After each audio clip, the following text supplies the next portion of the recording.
வருகிறார்கள். நாரதர் நந்தி தேவன் அட்டமோனி சட்டமோனி அழக்கும் மாமணியோடு ஒரு அண்டா போது காப்பி போடுறதுக்கு போது நினைங்க. அண்டா நமக்கு காப்பி போதுங்களா? சரியா? அதாவது நமக்கு மட்டும் காப்பி தந்தா போதாதுல, ஆடியன்ஸ் எல்லாத்துக்குமே காப்பி, எல்லாத்துக்குமே டீ உப்புமாவும் உண்டு. உங்களுக்கு டீ வேணுமா உப்புமா வேணுமா? ரெண்டு வேணும். தூக்கம் வர மாதிரி இருக்கு. நான் தான் ஒரு சளி மாத்திரையை போட்டுட்டு அப்படியே போய் எங்கேயும் மிதக்க.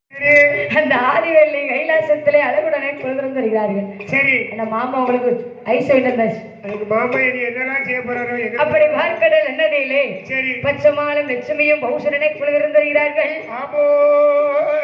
அப்படி பிரம்மலோக வட்டணத்திலே சதுர்முகனும் சரஸ்வதியும் சந்தோஷமாக குழுவிருந்து வருகிறார்கள்.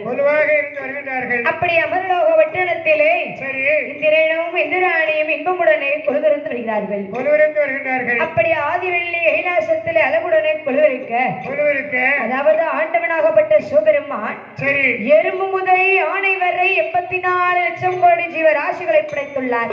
எல்லாரையும் படைத்தது ஈசனாகப்பட்ட இறைவன். அதாவது எறும்புக்கு யானைக்கு என்ன வித்தியாசம்? எனக்கு அறிவு, நமக்கு தான்.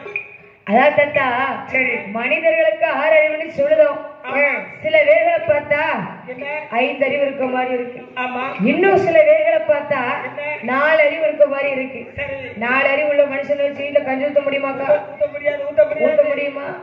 அவன் கிடக்கன்னு சொன்னா வடக்கன்னு சொல்லுவான். நம்ம மேக்கப்னு சொன்னா தெற்கன்னு சொல்லுவான். 12 மணிக்கு முன்ன வரைக்கும் ஆளுக்கு 6 அறிவு தெளிவா வேலை செய்யும். 12 ஆகுதுன்னு வச்சுக்கிடுங்களே, எந்த உலகத்துல இருக்காருன்னு அவருக்கே அப்படியே மிதப்பாரு. மாத்திரை போட்டு மிதக்காரு. அதே போலவே ஆண்டவனாகப்பட்ட சிவபெருமான் ஓர் அறிவு முதல் 6 அறிவுள்ளவைகளை படைத்துள்ளார். அதாவது தத்தா, பிள்ளைகளை பெற்றால் மட்டும் போதுமா? பிள்ளைகளுக்கு தேவையான நேரத்துல தேவையானதை வாங்கி கொடுக்கணும். பானிபுரி கண்ட ஆண்டவனாகப்பட்ட சிவபெருமான் படைத்ததோரு மக்களுக்கு வடிவிழக்க வேண்டும் என்று சொல்லி என் ஈசனவட்ட சிவபெருமான் எப்படி வடிவிழக்கிறது தெரியுமா? நாளின் நல்லதின எடுத்தேன், நாளின் நல்லதின எடுத்தேன்,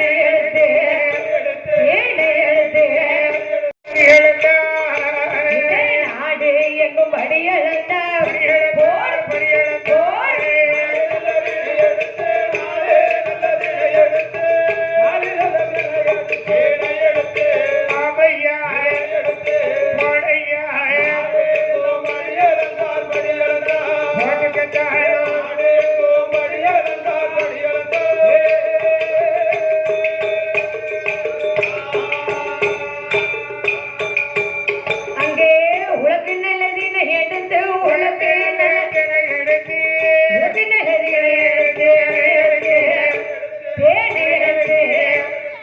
உலகமெங்கும் படியடைந்தார்,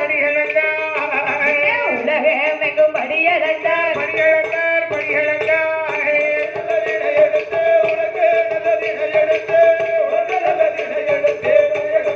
பரமசிவன் ஆமையா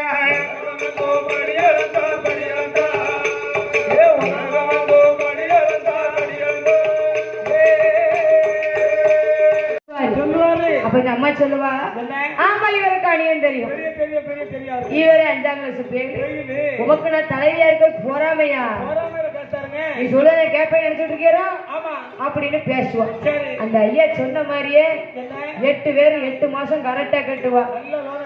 அந்த 8 பேர்ல 10 பேர்ல 8 பேர் கெட்டுதான் வச்சுக்கிட்டு கைலாச மலையில் என்று சொல்லிவிட்டு என் ஆண்டவனாகப்பட்ட சிவபெருமான் படைத்ததோர் மக்களுக்கு வழிழக்க கிளம்பும் பொழுது இந்த அயகப்பட்ட பர்வதா தேவியானவ வடக்கு கொண்ட வாசலில் இருந்து கொண்டு மனதுக்கு நினைக்கிறான். இந்த அத்தா மகமான் படியிழக்க போறான்னு சொன்னா, படியிழக்க போகும்போது நம்மளும் கூட வாரத்துல சொன்னோம். எதுக்கு நம்மள கூட்டிட்டு போகல? ஆனா இந்த அத்தா பகவானுடைய படியிழப்பு ஏதோ குற்றமுறை இருக்கிறது. ஏ வடக்கு கொட்ட வாசலில் பார்வதியா பகவானோட படியழக பரிசோதிக்க வேணும் என்று, ஈசனோட படியழக பரிசோதிக்க வேணும் என்று அம்மை உமை பார்வதியா என்னாத எண்ணமெல்லாம் என்னாத எண்ணமெல்லாம் என்று வளமாறி அடே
கொட்ட வாசலில் இருந்து கொண்டு மனதுக்குள் நினைக்கிறார். என்னம்மா நினைக்க? பகவானோட படியிழப்பை பரிசோதிக்க வேண்டும் என்று சொல்லி, ஆமாதாயே. என் மகனே விஸ்வகர்மா அம்மா என்னிடமும் ஆமகனே என்று சொல்லி அழைக்கும் பொழுது ஆதிவரா சக்தியோட வார்த்தை கேட்டு ஆமா விஸ்வகர்மா மாமுனி எப்படி தெரியுமா? எப்படி அம்மா? ஓட்ட நல்ல பெருநடையா ஓடி வார விஸ்வகர்மா ஐயா அவசர அவசரமா ஆதி வெள்ளை கைலாசத்தில் இந்த ஆதி சக்தி இடமதில்